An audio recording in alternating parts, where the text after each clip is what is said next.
Once again, Christian greetings to all our valued listeners and viewers throughout the whole world, more particularly to all Shepherd's Rod believers, and most especially to our beloved brothers and sisters in the United States of America.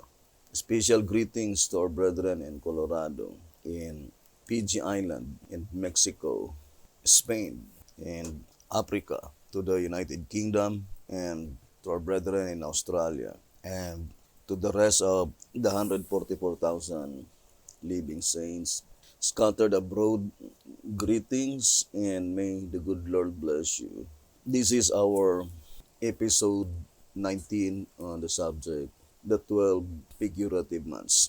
And in this episode, we will be focusing to the things that is going on in the heavenly sanctuary, and hoping that we are among that people recorded in 4 BC 1139, saying the vision given to Isaiah represents the condition of God's people in the last days. They are privileged to see by faith the work that is going forward in the heavenly sanctuary. And this reading, according to the Shepherd's Rod, is pointing to the people who proclaim the message, the great and dreadful day of the Lord. Here in 1 TG, number 27, page 8, it says, since this message announces that the great and dreadful day of the Lord is at hand, that the judgment for the living is about to begin, and since Isaiah the prophet was given a vision of the Lord's moving into his temple for his judicial work, the prophet's experiences while he was yet in vision must therefore represent the experience of God's servants who are to announce the day of the Lord. His experience and commission must be our experience and commission. 1 TG number 27, page 8. Now let us view first the experience of Isaiah while he was yet envisioned, because accordingly, his experience must be our experience as well as his commission. Now, the statement is very plain that it is pointing to the people of God in the last days, even more particularly to the people who proclaim the message of the great and dreadful day of the Lord, by which cannot be applied to the Seventh-day Adventist Church, because according to the General Conference Special, page 39, saying, the judgment for the dead, furthermore, is not the message of the great and dreadful day. It does not even touch on the prophecies of the great and dreadful day of the Lord. General Conference Special on page 39. So the message that was entrusted by God through the Seventh-day Adventist Church is only the message of the judgment that pertains to the dead. And this message, accordingly, does not even touch the message of the great and dreadful day of the Lord.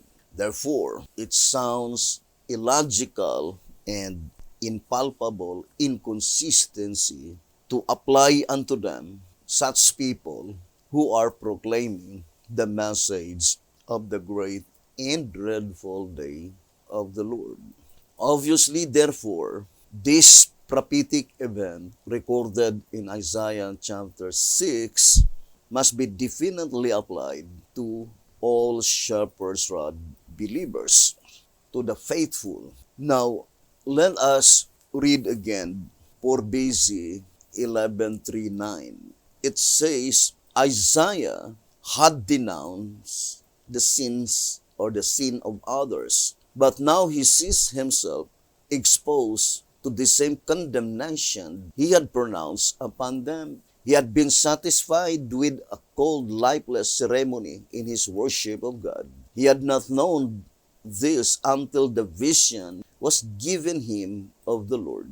How little now appeared his wisdom and talents as he looked upon the sacredness and majesty of the sanctuary. How unworthy he was, how unfitted for sacred service. His view of himself might be expressed in the language of the Apostle Paul.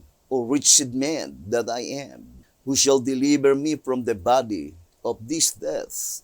And then it says, to the next paragraph, it says, Isaiah had a wonderful view of God's glory. He saw the manifestations of God's power. And after beholding his majesty, a message came to him to go and do a certain work. He felt wholly unworthy for the work. What made him esteem himself unworthy? Did he think himself unworthy before he had a view of God's glory? No. He imagined himself in a righteous state before God. But when the glory of the Lord of hosts was revealed to him, when he beheld the inexpressible majesty of God, he said, I am undone, because I am a man of unclean lips, and I dwell in the midst of a people of unclean lips. For mine eyes have seen the King, the Lord of hosts. 4 BC 11:39. Now since the shepherd's rod as well as the spirit of prophecy made it so plain that should be the experience of God's people in the last days, the people who are proclaiming the great and dreadful day of the Lord. Then, without any doubts, that is pointing to all shepherd's rod believers. And it plainly portrays our experience that we pass a period of time by which we are denouncing all the abominations in the church for such goal to obtain the seal of the living God in our foreheads. We need to sigh and cry for all the abominations in the church. But accordingly, after such denouncing the sins of other people, the time came that when God opened to them to view what is going on in the heavenly sanctuary, not until then that they found out that they themselves are still unworthy, still unprepared to receive the seal of the living God. Or in other words, at that time, in that moment, when God gave them the privilege to see by faith what is going on in the heavenly sanctuary, they focus all their attention to themselves. And they became very humble and they feel unworthy, brothers and sisters. Now, I would like to connect that reading into TG number 5 from pages 9 and page 10, and it is taken from Isaiah 26 verses 17 and 18 to TG number 5 page 9. It says, like as a woman with child that draweth near the time of her delivery is in pain and crieth out in her pangs, so have we been in thy sight, O Lord. We have been with child, we have been in pain, we have as it were brought forth wind. We have not wrought any deliverance in the earth, neither have the inhabitants of the world fallen. Page 10. Here is shown that the eyes of the penitent are to be opened, and they are to see themselves as God sees them, and confess that they have heretofore failed in their efforts, that they have travailed, have been in pain, but have brought forth only wind as it were, while the impenitent think that they themselves are rich and increase with goods, are doing a great deed and are in need of nothing. 2TG number 5, page 9 and page 10. Hoping that we will be among the penitent sinners. I remember the statement in 1TG number 18 on page 21. It says, we should now be able to see how the gospel work is to be finished. And thus, the idea which we have had about it is merely a human fabrication. It is now clearly seen how sinners are made saints when and how God's fountain cleanses all penitent sinners, making us as white as snow if we let Him. So it matters not what we were yesterday. The important thing is what are we to do today and what are we to be from this hour on. So here the voice of inspiration use again the term all penitent sinners. The cleansing fountain is open only to all of them which is penitent sinners. Now, the voice of inspiration is very plain that there is an appointed time, predicted event by which at that time the penitent sinners they will completely realize the sinfulness of their own selves. That after denouncing the sin of other people, sighing and crying to the abomination that had been done by the Seventh-day Adventist Church, the time came that when God gave them such privilege to see by faith what is going on in the heavenly sanctuary, they immediately recognized that they themselves are not worthy and they need the cleansing fountain. I remember the occurrence in the days of Jesus Christ. In John chapter 8, I would like to read John chapter 8. Maybe we could read from verses 1 to verse 11. But I would like to read only verse 7 first. It says, John chapter 8, beginning from verse 5. Now Moses in the law commanded us that such should be stoned because they caught the woman in adultery in the very act. It says in verse 4, they say unto him, Master, this woman was taken in adultery in the very act. Verse 5, now Moses in the law commanded us that such should be stoned. But what sayest thou? This they said, tempting him, that they might have to accuse him. But Jesus stooped down, and with his finger wrote on the ground, as though he heard them not. So when they continued asking him, he lifted up himself, and said unto them, He that is without sin among you, let him first cast a stone at her. And again he stooped down and wrote on the ground. And they which heard it, being convicted by their own conscience, went out one by one, beginning at the eldest, even unto the last. And Jesus was left alone, and the woman standing in the midst. Now let us apply that woman as the Seventh-day Adventist Church. And we quote on the very act that the Seventh-day Adventist Church is doing such an abomination. Now at the time when God revealed to us what is going on in the heavenly sanctuary, we heard the voice of Jesus Christ saying, He who hath no sin among you will be the one to first to cast a stone to the Seventh-day Adventist Church. Now, brothers and sisters, I would like to read again the statement on Selected Messages, Book 1, page 122. It says, Are we awake to the work that is going on in the heavenly sanctuary? So, that is the most important question to all the Bedean today, to all Shepherd's Rod believers. Are we awake to the things that is going on the heavenly sanctuary? The statement declared clearly in 1TG number 51,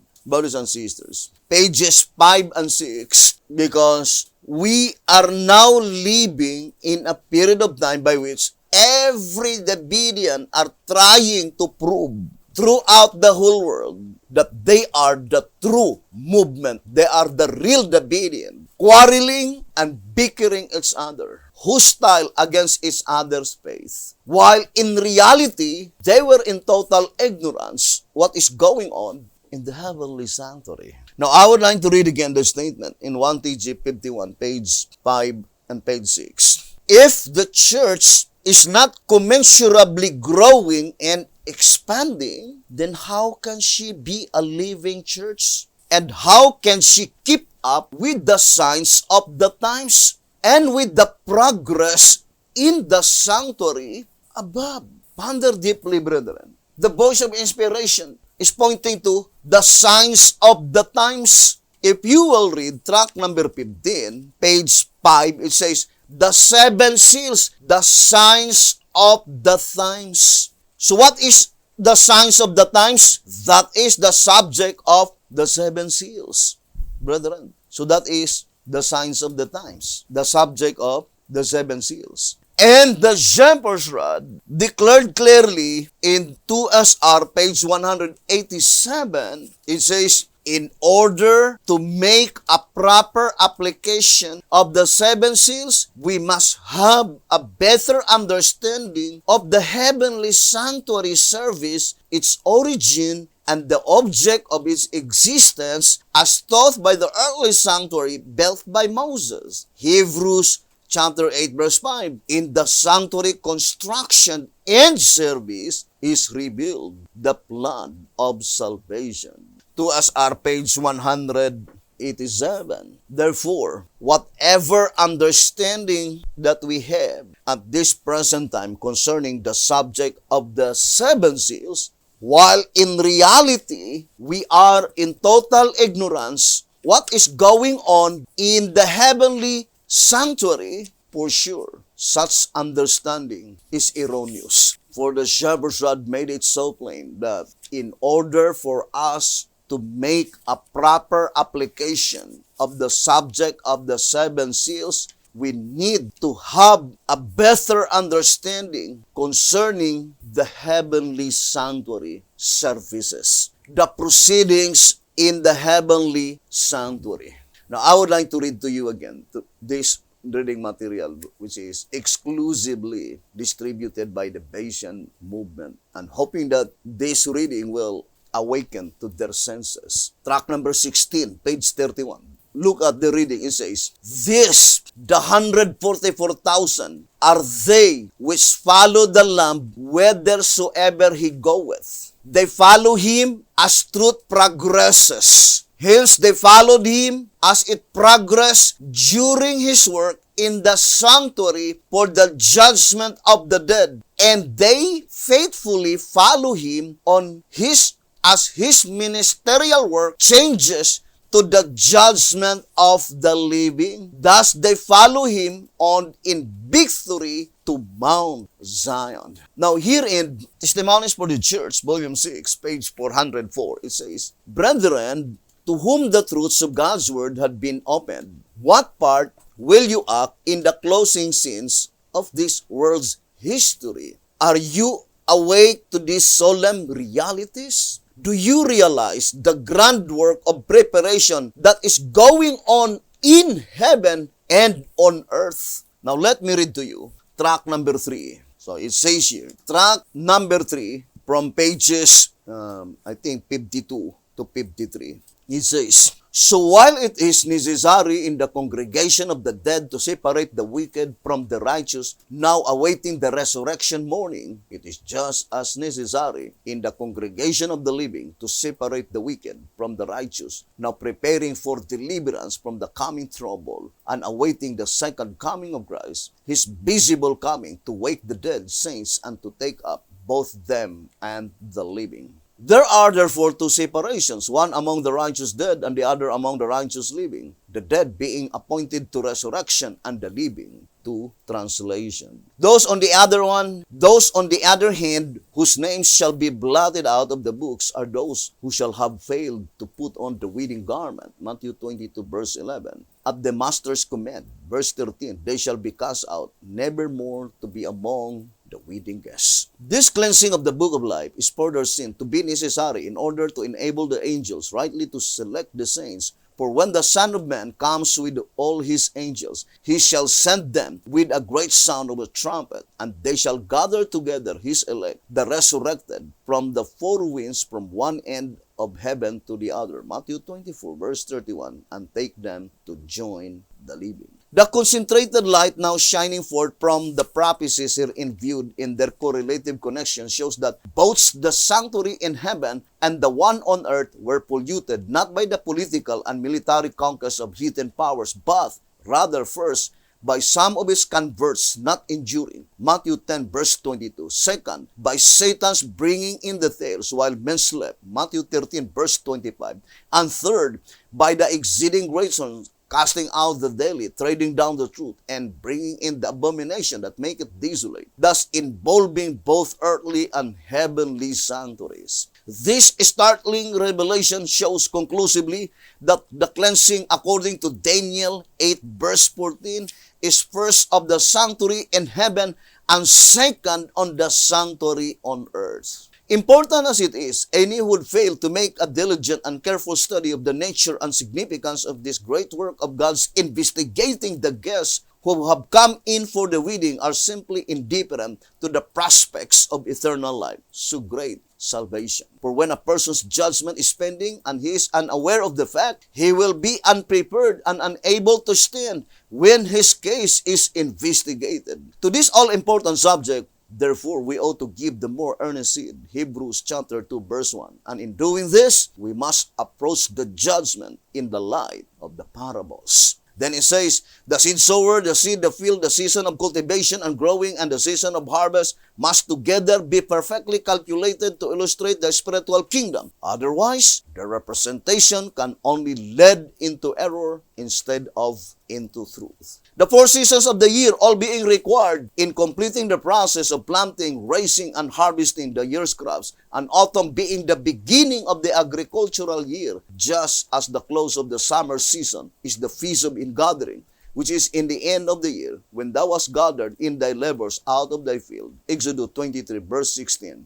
This parable, therefore, illustrates by the 12 months of the year a period of gospel history, in the closing of which the kingdom of Christ is to be set up, and the beginning of which is the seed sowing time. Track number 3 from page 52 up to page 56. Now, let us evaluate the high points in our reading. First, accordingly, the cleansing first is in the sanctuary in heaven. Therefore, the sanctuary on earth will never be cleansed, not until the sanctuary in heaven must be cleansed first. And such cleansing of the sanctuary in heaven is blotting out all the names of the wicked that had been entered into the Lamb's book of life. And that is pointing to the time, according to the Shepherd's Rod, in track number 3, page 73 and page 74.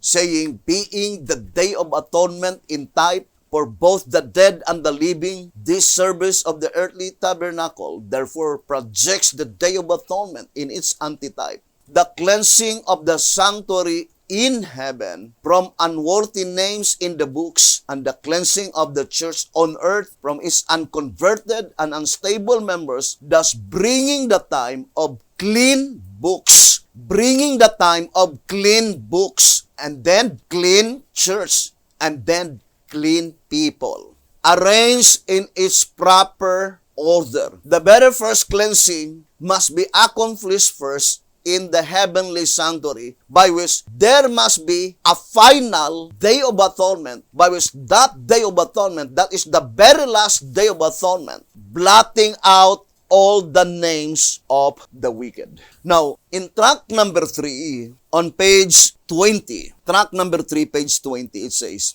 plainly, therefore, the judgment is to begin, and the sanctuary to be cleansed, not before, but after the fulfillment of the period for those appointed to die. Ponder deeply, brothers and sisters. The statement is very plain, that the sanctuary is to be cleansed not before, but after the fulfillment of the period for those appointed to die. Now, who are they by which they were appointed to die? Now, I would like to read the statement in 2SR, page 217. They who are to be sealed at that time were seen by John as a great multitude with palms in their hands. Then it says, see Revelation 7, verse 9. Of course, that is the great multitude, the second fruits. What time mentioned here? They who are to be sealed at that time were seen by John as a great multitude with palms in their hands. See Revelation 7, verse 9. Hence the scroll has made a third, and the sealing for those who shall be judged while living has begun. The word while, grammatically, I would like to read the statement in track number 9. Track number 9 on page 10. The words, while the earth remaineth, expressly denoting limitation of time. So the word while, expressly denoting limitation of time. While living, meaning there is a time by which they were no longer living. They were dead. And these people, they will be judged while living. Now, I would like to read again. Hence the scroll has made a turn, and the sealing for those who shall be judged while living has begun. Now, let us go to 2SR 162. 2SR page 162. It says, the cases of all who are sealed from 1929 to the final close of provision will be investigated before the throne in the heavenly sanctuary while living. So the same statement in 2SR 217.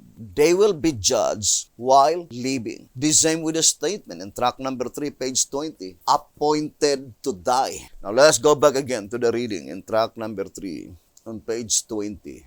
And to make it more clearer, let us read the upper paragraph. For Christ is not entered into the holy places made with hands, which are the figures of the true, but into heaven itself, now to appear in the presence of God for us. Hebrews chapter 9, verse 24. Indeed, now once in the end of the world hath he appeared to put away sin by the sacrifice of himself.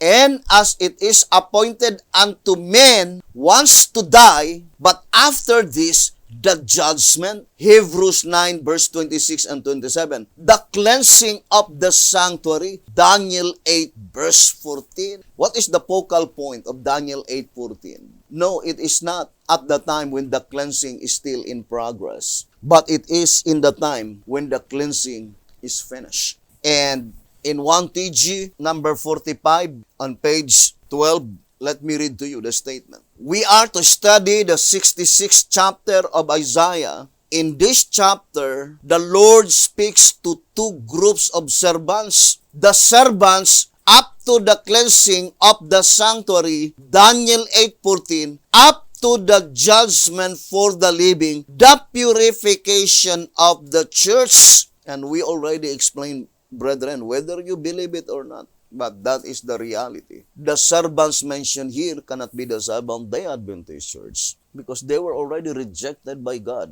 in 1930 according to 2 Symbolic Code, number 10, page 6 and 7. In that paragraph, it says demoted but not yet cast out. 2 Symbolic Code, number 10, page 6 and 7.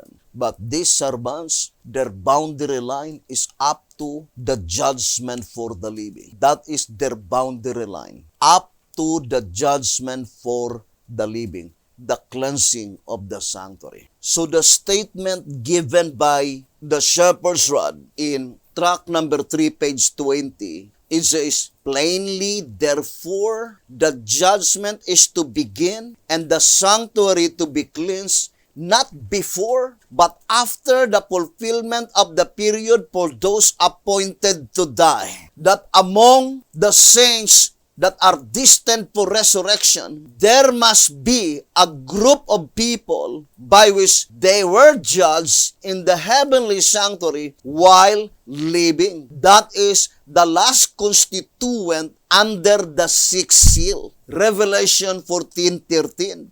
Their cases are investigated in the heavenly sanctuary while they were still living, and after their cases had been finished, they were appointed to die. Or in other words, it can be simply understood that the end part of such cleansing must be the congregation of the living, not the congregation of the dead. By which the congregation of the living, such investigation will never commence, not until the investigation among the congregation of the dead is finished. That's what it means by the statement in answerer number 1, pages 94 and 95, saying, when the one is past and the other begun. It says, answerer number 1, pages 94 and 95, the time of the cessation of the one event and the beginning of the other is not to be known until the one is past and the other begun. Why? Because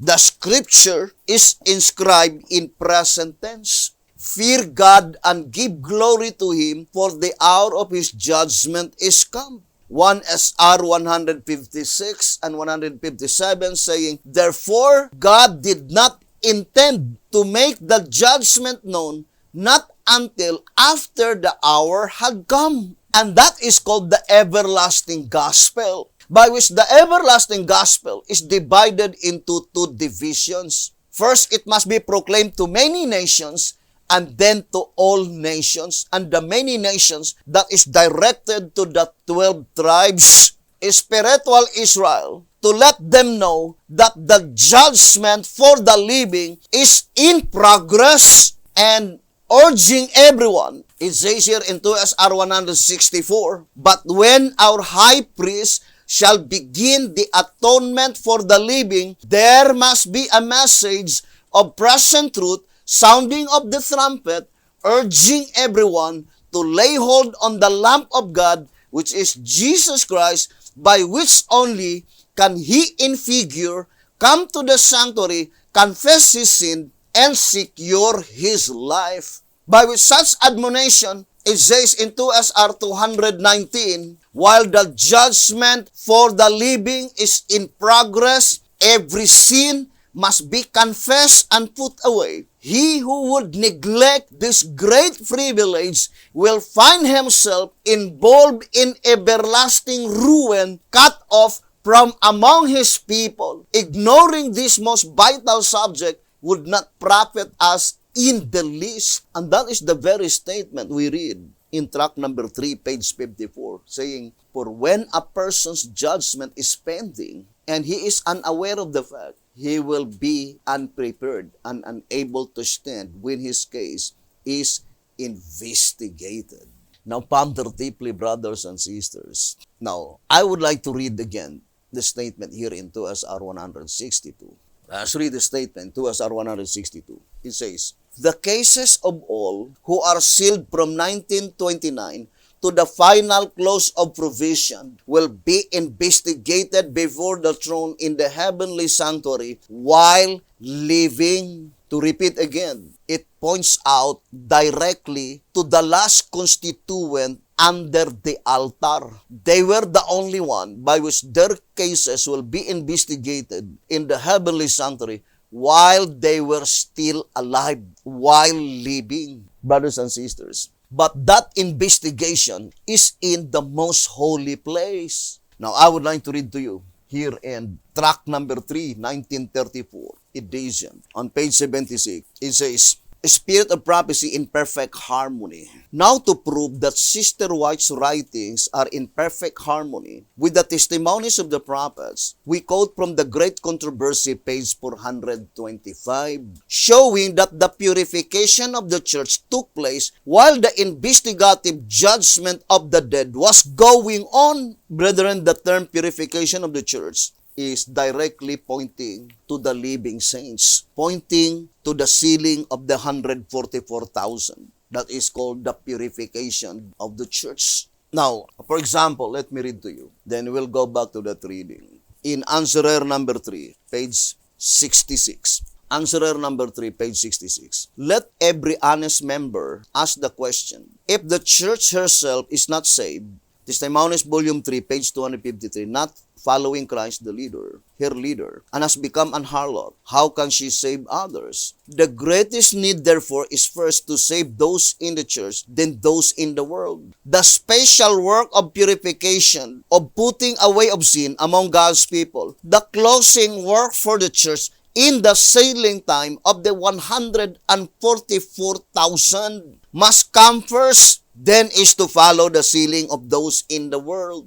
Answerer number 3, page 66. Now let us read again. Tract number 3, 1934 edition, page 76. It says, now, to prove that Sister White's writings are in perfect harmony with the testimonies of the prophets, we quote from the Great Controversy, page 425, showing that the purification of the church took place while the investigative judgment of the dead was going on. So here we can easily understand that the proceedings in the holy place is already pertaining to the congregation among the living, while the proceeding in the most holy place is the judgment of the dead, the blotting out of sins of those appointed to die. Their sins were blotted out in the heavenly sanctuary while living. Now, let us go back to the reading into SR 162. It says here, the cases of all who are sealed from 1929. Now, brothers and sisters, we need to face the reality. If you will say that all of them from 1929, while living, they were already dead today. And we need to prove that the message here is absolutely perfect. But the admonition given in the old symbolic code must be strictly followed. I would like to read the statement saying, 7 symbolic code, 7 to 12, page 19. 7 symbolic code, 7 to 12, page 19. It says, we have learned much, and no doubt there is much more for us to learn. It is the follow-on and the go-through spirit that will finally land the remnant without fault on the heavenly Mount Zion. My conclusion is that we should give up no scripture truth, but that our false applications and interpretations of scripture and consequent false ideas of order and propriety should be given up as fast as possible. The Review and Herald, May 29, 1860.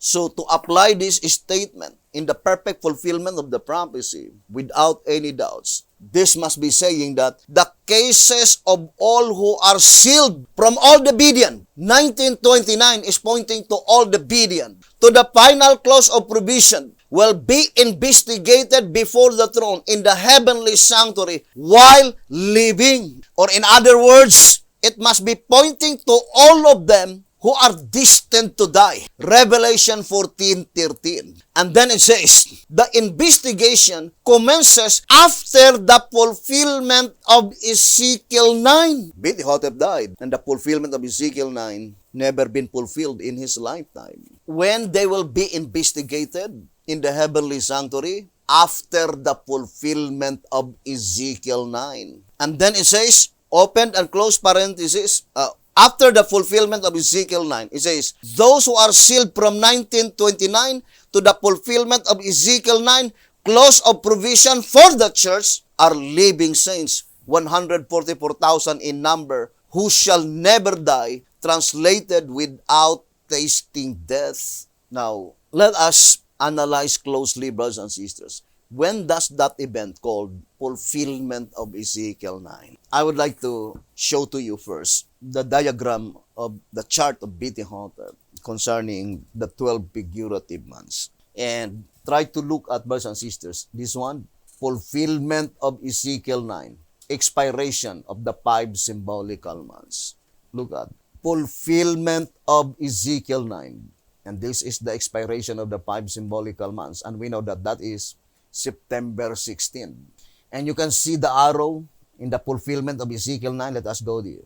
The day of reckoning. Matthew 25, verse 19. And the upper portion, took his journey and left to every man his work. Mark 13, verse 34. Now, ponder deeply, brethren. When does the fulfillment of Ezekiel 9? September 16. Now, does the September 16 is the expiration of the 5 symbolical months?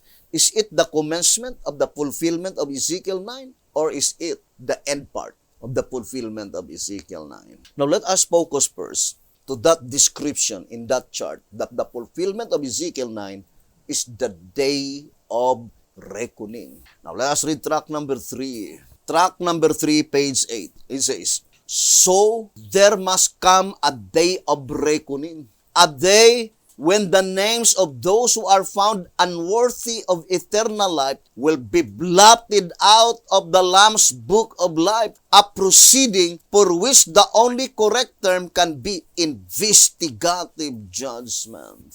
So what is the day of reckoning? The blotting out of names.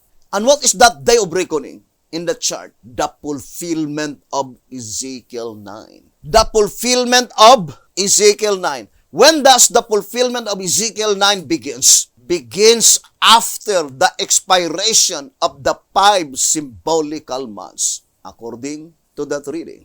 Now, let us go back to track number 5, page 73 and page 74. So, it is really a serious matter, brothers and sisters. What is going on now in the heavenly sanctuary? So, we need to study closely the subject of the 12 figurative months. The shepherd's rod admonishes us that in order to get the full beam of light concerning the subject, the 12 figurative months, more particularly to the expiration of the 5 symbolical months, which is the focal point, the full explanation can be found only in the subject, the harvest. Now let us read track number 5, page 74. It says, let us ponder deeply. The fact, too, that the trumpets are figurative is another evidence that these 5 months are figurative time. So the 5 months are figurative time. But why should this period in which the locusts, the Christians, have power to torment men be limited to 5 months? It will be noted that the 144,000 are called the first fruits, denoting that they are sealed at the beginning of the harvest. When does the 144,000 that they are sealed? It did not say sealing because the word sealing is progressive. But the statement sealed, they are sealed, it is an accomplished fact. The sealing is finished. And when they will be sealed? At the beginning of the harvest. We explained several times, brethren, that according to Answerer number 2, page 36, harvest is a period of time having a beginning and ending, and that during its time, men are saved. Answerer number 2, page 36. So I would like to show again a simple illustration. So the entire period of the harvest is provisionary time. So, for example, this is the entire period of the harvest. Commencement, then close. But the entire period of the harvest is divided into 2 divisions, beginning and ending, according to Answerer number 2, page 36. The 144,000, track number 5, page 74, they are sealed at the beginning of the harvest. So, in the ending of the harvest, who are they to be sealed? Still, the 144,000 living saints. The beginning of the harvest, the sealing is in the heavenly sanctuary. But in the ending of the harvest, the sealing is on the earthly sanctuary. So that is the entire sealing of the 144,000. They are sealed first in the heavenly sanctuary. After they had been sealed in the heavenly sanctuary, they will be sealed on the earth. Now let me read to you. White House Recruiter on page 38. White House Recruiter, page 38. It says, "Then is the harvest of the first fruits past," meaning the sealing in the heavenly sanctuary and the sealing on the earthly sanctuary is past, is finished. The fruits garnered in and the tares shut out unto destruction, there in agony, to wail and to gnash their teeth. The harvest is past, the summer is ended, and we are not saved. Jeremiah 8 verse 20. Hoping that we will not be among those people. And that is why the shepherd says here in 1 TG, number 15, let me read to you. 1 TG number 15, on page 19 and page 20. The author of these statements makes clear that the loud cry is not made by a lot of noise, but by an additional message, and that the third angel's message in the end of the world, not the end itself, selects the wheat from the tares. Who among you would be foolish enough to close his eyes and ears to the testimony of the prophets, and at last in consternation cry out, "The harvest is past, the summer is ended, and we are not saved." Jeremiah 8 verse 20. This loud cry message on its first page, according to track number 1, page 20, it says, "Since the purification or the sealing came at the commencement of the loud cry."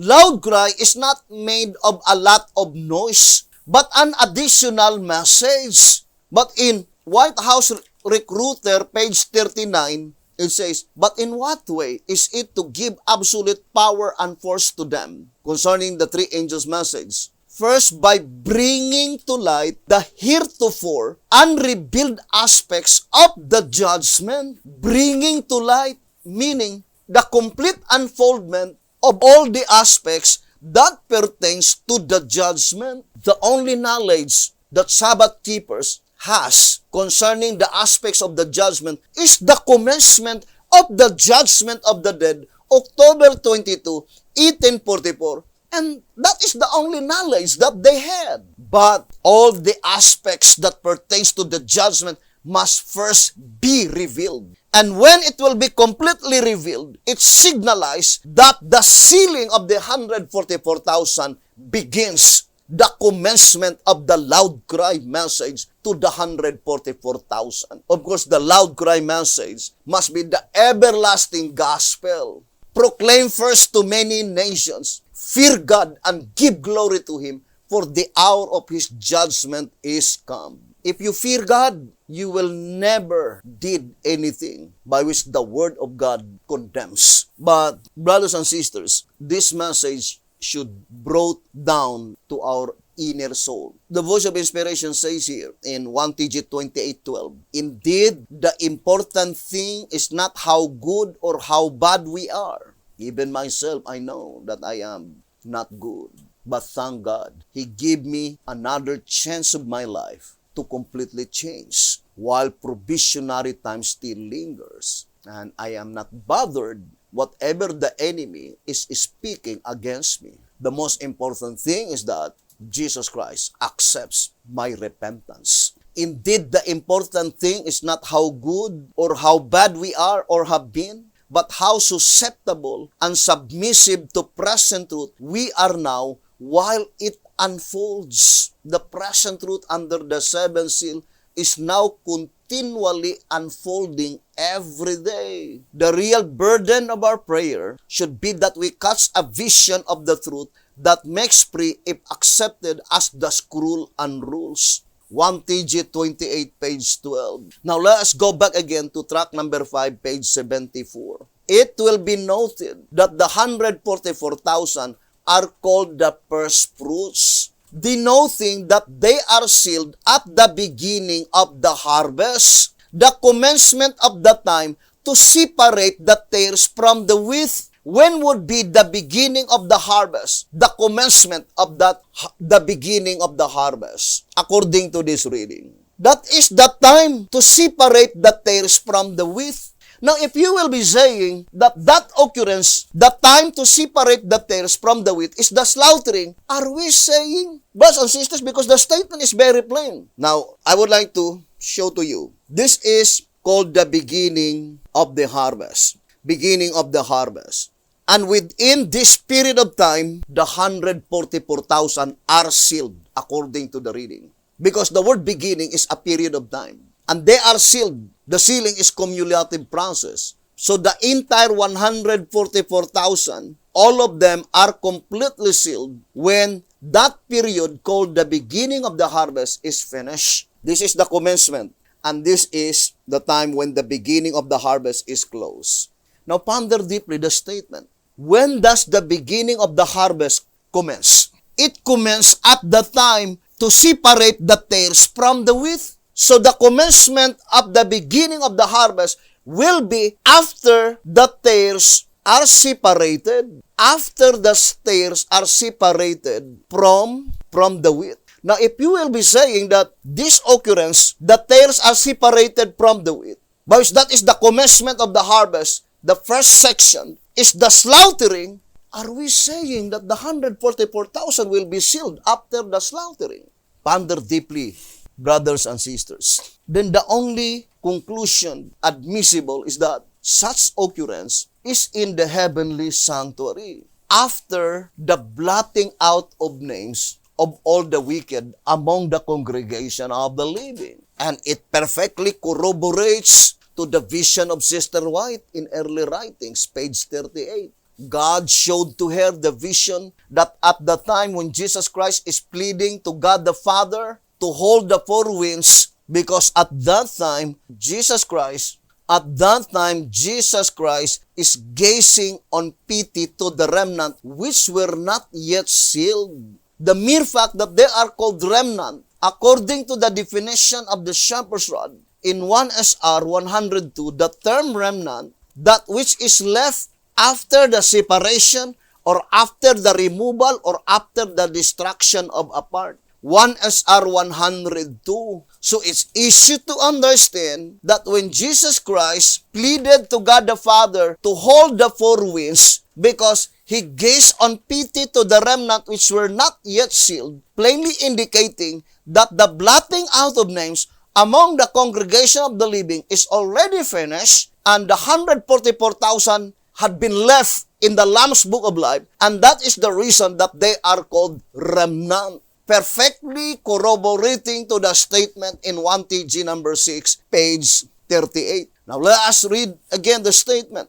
In 1 TG number 6, page 38, it is obvious that they escape the destruction of these sinners in the church. Then it says, only the holy ones, those whose names are left written in the book, escape the destructions that fall upon the wicked in the church. Only they constitute the remnant, the ones that are left. So this reading is easy to understand that such blotting out of names under the congregation among the living precedes the destruction, and only those whose names been left written in the Lamb's Book of Life will escape the destruction, because after such blotting out of names of all the names of the wicked in the heavenly sanctuary is finished, that is the time by which Jesus Christ is pleading with God the Father to hold the four winds, so that the names that have been left written in the Lamb's Book of Life on the earth, they must be first be given the seal of protection. First by individual, and second to be sealed as a body. So in the sealing that takes place in the earthly sanctuary is also divided into two sections. So this is the entire period of the harvest. This is the entire period of the harvest. And divided into two periods, beginning and ending. During the period of the beginning, this is the sealing of the 144,000 by individual. But in the ending, this is the sealing of the 144,000 as a body. And this is the entire period of the harvest. Now, let me read to you the statement in 12 Symbolic Code. 12 Symbolic Code number 2. It says here, 12 Symbolic Code number 2 on page 10. So let us go first to page 10. When God places His seal upon the 144,000, then nobody can hurt them. Do you see then that the winds were healed by the angels, because the servants of God were not as yet sealed under special protection? Unless they were sealed when the wind starts to blow, God's people would be left utterly without protection from the danger of the hearting of the winds. Were they sealed, however, before the winds blow, the winds could not harm them. Now, here's another statement in 12 Symbolic Code number 2 on page 20. 12 Symbolic Code number 2, page 20. Let us discuss for a few moments what it is that seals God's people as a whole, as a body. You recall that in the days of Joshua, the whole nation fell in defeat before their enemy. Then Joshua prayed, and God revealed to him that there was a sinner in the camp, and that unless he were found and removed, Israel would never stand before her enemies. This illustrates the fact that it is the removing of the wicked from the midst of the church that seals it, makes it able to live on. You see then that the church dangers lurks behind the hypocrites that are in it. For this reason, the winds are healed until the first fruits are individually sealed. And when all the sinners have thereafter been removed, there will remain only the righteous, thus leaving a sealed church, a holy people, that God can put His angels round about to protect, seal against any molesting thing. And they are the men who, having escaped the slaughter, constitute the servants of God, whom He shall send to all the nations to proclaim His glory. 12 Symbolic Code number 2, page 20. Or in other words, let us distinctly separate the first section of the sealing, that is, the 144,000 are individually sealed. And the second section of sealing on the earth, both of them first referring to the earth, when they will be sealed as a body. But the first aspect of the sealing is in the heavenly sanctuary. Because the sealing that takes place on earth is after the tares are separated from the wheat. Or in other words, after all the names of the wicked are completely blotted out in the Lamb's Book of Life. Now let us read again here in track number 5, page 74. It will be noted that the 144,000 are called the first fruits, denoting that they are sealed at the beginning of the harvest, the commencement of the time to separate the tares from the wheat. If you will be saying that the time to separate the tares from the wheat, that is slaughtering, then the 144,000 are to be sealed after the slaughtering. Because that is the commencement of the beginning of the harvest. When does the beginning of the harvest will commence? It says the commencement of the time to separate the tares from the wheat. And that is pointing to the heavenly sanctuary, because we already read in track number 3, page 53, saying this startling revelation shows conclusively that the cleansing according to Daniel 8:14 is first of the sanctuary in heaven. What is Daniel 8:14? 1 TG 45, page 12. 1 TG 45, page 12. It says, we are to study the 66th chapter of Isaiah. In this chapter, the Lord speaks to two groups of servants. The servants up to the cleansing of the sanctuary, Daniel 8:14, up to the judgment for the living, the purification of the church. What is Daniel 8:14? The judgment for the living. And according to track number 3, page 53, Daniel 8:14, first pointing to the heavenly sanctuary, the cleansing of the Lamb's Book of Life. And that is pertaining to the congregation of the living, because it says the judgment for the living. and it is called the Day of Reckoning. According to track number 3, brothers and sisters, right? Track number 3, page 7. It says, so there must come a day of reckoning, a day when the names of those who are found unworthy of eternal life will be blotted out of the Lamb's book of life. So blotting out of names of all unworthy brothers and sisters. And it says that on that day of atonement, thus bringing the time of clean books. That is before the loud cry proclamation through the world. So the voice of inspiration is plainly telling us that the sealing of the 144,000 living saints will take place after the cleansing of the heavenly sanctuary. And who are they to be sealed by such seal of protection? Only those whose names left written in the Lamb's book of life. Because that is the promise, brothers and sisters, that those whose names left written in the Lamb's book of life, they will be protected from the coming time of trouble.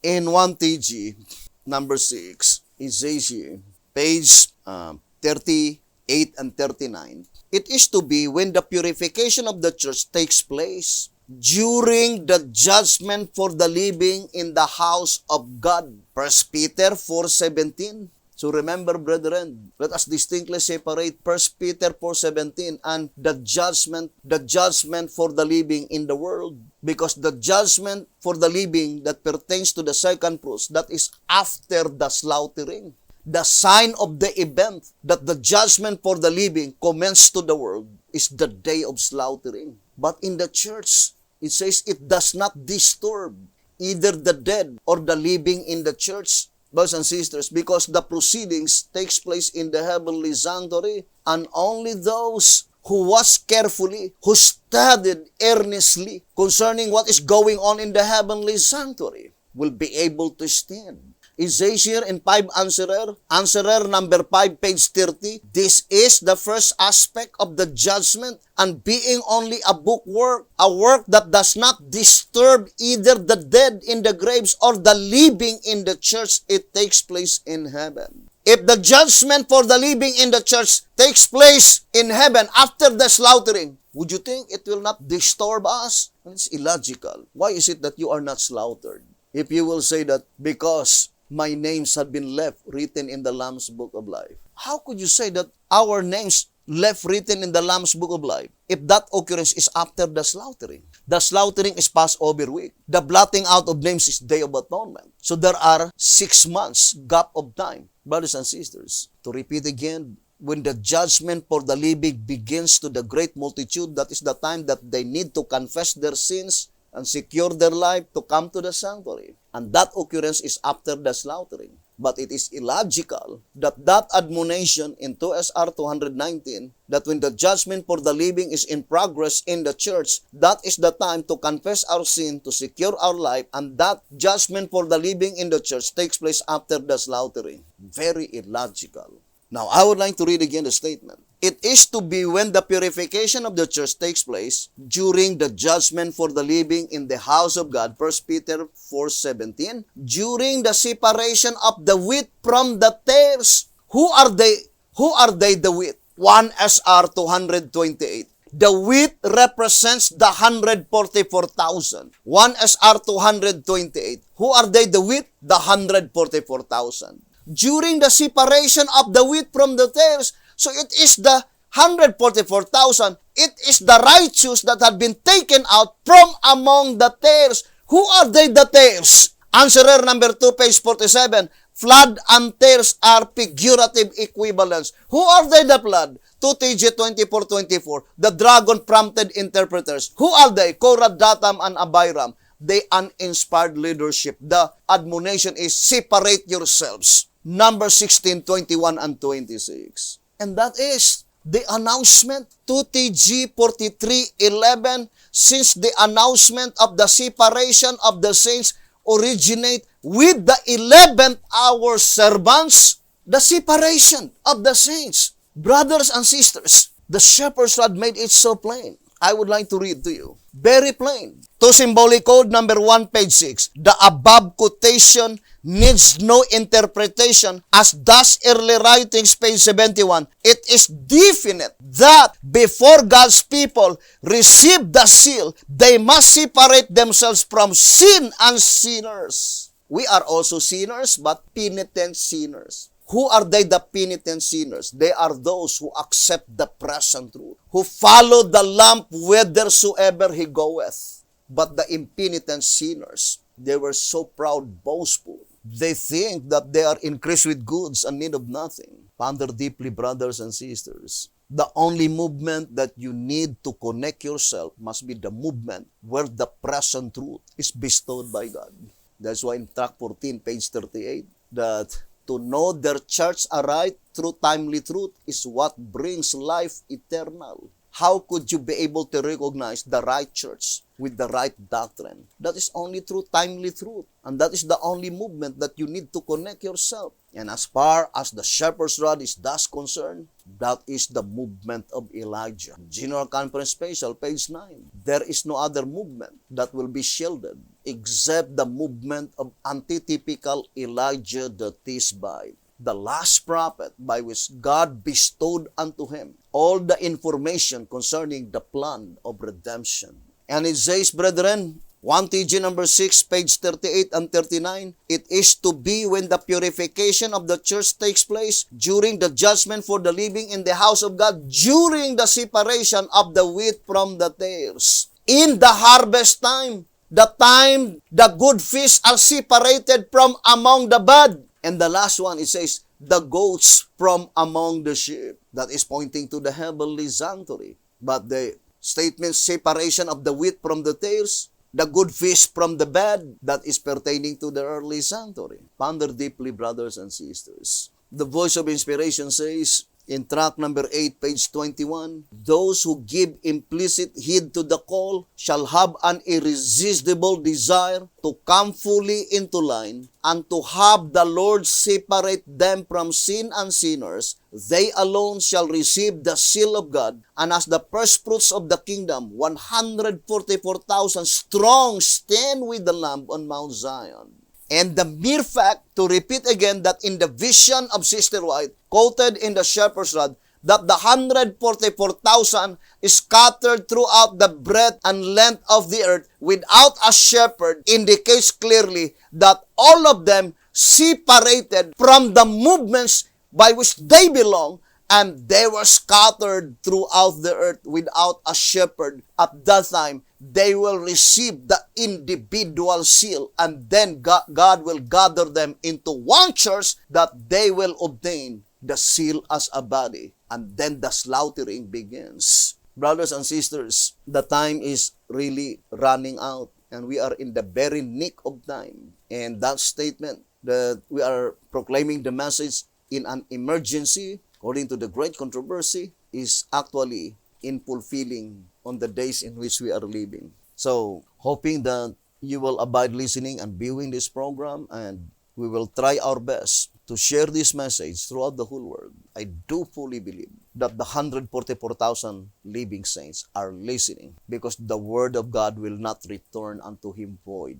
Brothers and sisters, according to 2 TG 24:23, the church will not sleep forever. The true people of God will be awakened to their spiritual poverty, and they will be profited with this rousing call. So, hoping to see you again on our next episode, as we will continue this subject, and we will show to you that this coming Day of Atonement, March 27, 2021, in Bible calendar, that is October 10, 2022, is the last and the final Day of Atonement. And if our names will not be retained in the Lamb's Book of Life on that very day, then our hope is forever gone.